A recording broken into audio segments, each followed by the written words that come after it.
Perkenalkan, nama saya Suwanti Perwita Bersuma Haji dengan NIM 2018-10-2009, Prodi Sistem Informasi semester 6. Saya akan menjawab pertanyaan soal UTS Audit Sistem Informasi. Pertanyaan pertama, jelaskan pengertian dan lingkup audit sistem informasi dan apa saja yang membedakan audit sistem informasi dengan audit-audit yang lain. Jawaban pertama, pengertian audit sistem informasi merupakan proses pengumpulan dan pengevaluasian bukti untuk menentukan apakah sistem komputer dapat melindungi aset atau memelihara integritas atau juga memungkinkan tujuan organisasi untuk dicapai secara efektif dan menggunakan sumber daya secara efisien. Ruang lingkup audit sistem informasi sebagai audit operasional terhadap fungsi sistem informasi. Audit objektifnya adalah melakukan asesmen terhadap efektivitas, efisiensi, dan ekonomis tidaknya pengelolaan sistem informasi suatu organisasi.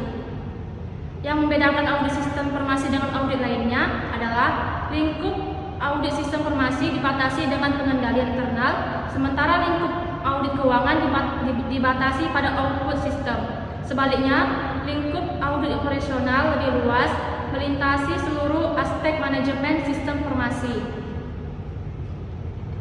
Pertanyaan kedua, apakah tujuan dari audit sistem informasi? Jawabannya, tujuan dari audit sistem informasi pertama mengamankan aset.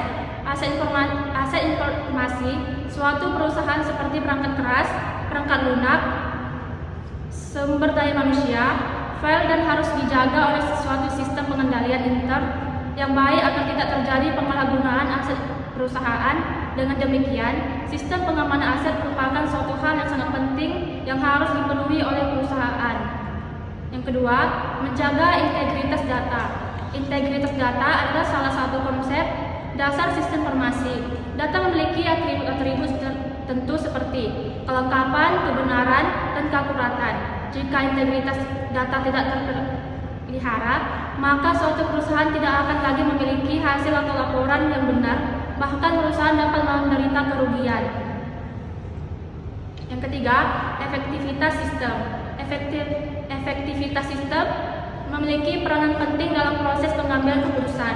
Suatu sistem informasi dapat dikatakan efektif bila sistem informasi telah sesuai dengan kebutuhan user. Keempat, efisiensi sistem. Efisiensi menjadi hal yang sangat penting ketika suatu komputer tidak lagi memiliki kapasitas yang memadai, atau harus mengevaluasi apakah efisiensi sistem masih memadai atau harus menambah sumber daya karena suatu sistem dapat dikatakan efisien jika sistem informasi dapat memenuhi kebutuhan user dengan sumber daya informasi yang minimal.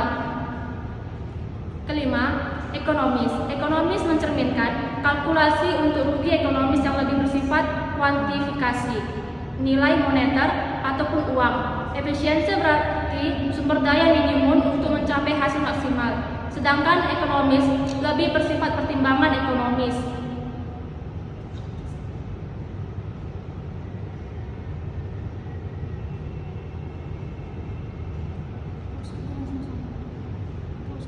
Pertanyaan ketiga, berikan contoh framework atau standar yang bisa digunakan sebagai acuan untuk melakukan audit sistem informasi. Contohnya, framework itu adalah COBIT atau disebut dengan Control Objectives for Information and Related Technology. Ini merupakan standar yang dinilai paling lengkap dan menyeluruh sebagai framework IT karena dikembangkan secara berkelanjutan oleh lembaga swadaya profesional auditor yang tersebar di hampir seluruh negara. COBIT framework ini merupakan standar kontrol yang umum terhadap teknologi informasi dengan memberikan kerangka kerja dan kontrol terhadap teknologi informasi yang dapat diterima dan diterapkan secara internasional.